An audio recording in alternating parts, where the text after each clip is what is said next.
Hi gang, it's Hexy. So Wardrobe and I decided to take a shot at a scenario of Here Come the Rebels, old Avalon Hill, great campaigns of the American Civil War, which MMP now holds. Great games, great games. So he recently got a copy of this, and we've been wanting to give it a try. And just basic rules. It's a great series of games where the basic rules are just awesome to play with. You don't even have to use the advanced rules. I mean, if you want to add that more depth to the game, then you can. But this is one of those series where there's plenty of depth just in the basic. All right, so we played the South Mountain scenario in 1862, right before the Battle of Antietam, or Sharpsburg, however you want to look at it. But it's when Lee is sort of shifting in Maryland because of McClellan's maneuvers, and I believe Jackson is down at Harper's Ferry trying to get the garrison out of Harper's Ferry. I think he did a job. So Lee had to shift, sort of a fallback, which would eventually end up at Sharpsburg, which you can see on the map right here, and in the battle at Antietam. So he's pulling back, but he had to secure these passes in South Mountain to get these troops over. So this is it's a one-turn scenario, and there are 4 objectives for the Union, for Hooker and Reno. And the objectives are little Zittlestown right here, Boonesboro right here, and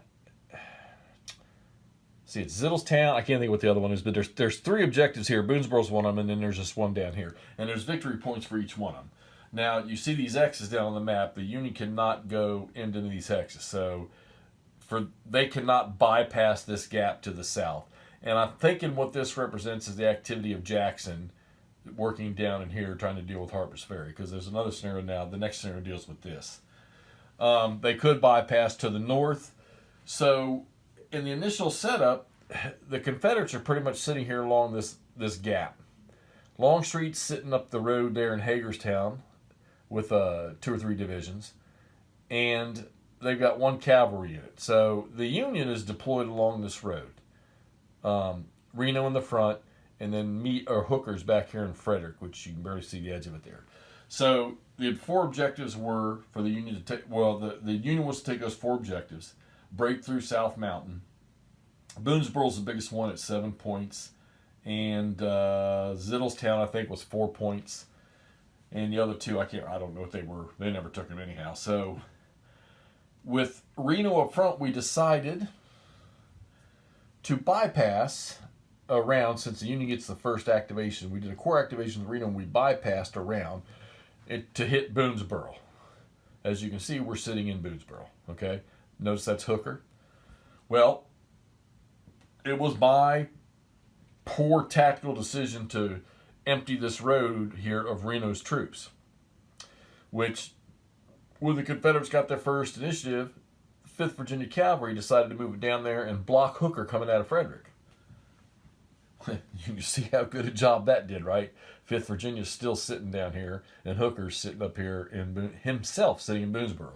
So Reno took the brunt of the first fighting, and this is a one-turn scenario.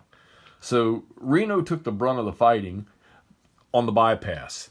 He was able to take the Zittlestown objective, and he was able to punish. He actually got 2 really, really good die roll attacks that caused a lot of casualties to the Confederates. So then Longstreet shows up. We finally get him on the map. Now this is really cool. The Confederates started with Boonesboro, okay? Then Longstreet moves down, Reno moves over, then Hooker moves over, Longstreet moves down, and we got troops in the gaps up here at Hamburg Pass blocking Hooker's advance. And then Longstreet is sitting down here where Reno has taken Boonesboro. So it started in Confederate hands, then Reno took it. All right? So Evans' poor division, who's sitting over here dead, he only had two combat strength points. All right? Evans was a unique officer in the Confederate Army. He acted independently a lot. He got over here to Hamburg Pass and blocked Hooker's next move. Longstreet, in the meantime, moved in here and took Boonesboro back. So that was the 3rd possession of Boonesboro. Hooker's front brigade attacked, drove Evans out.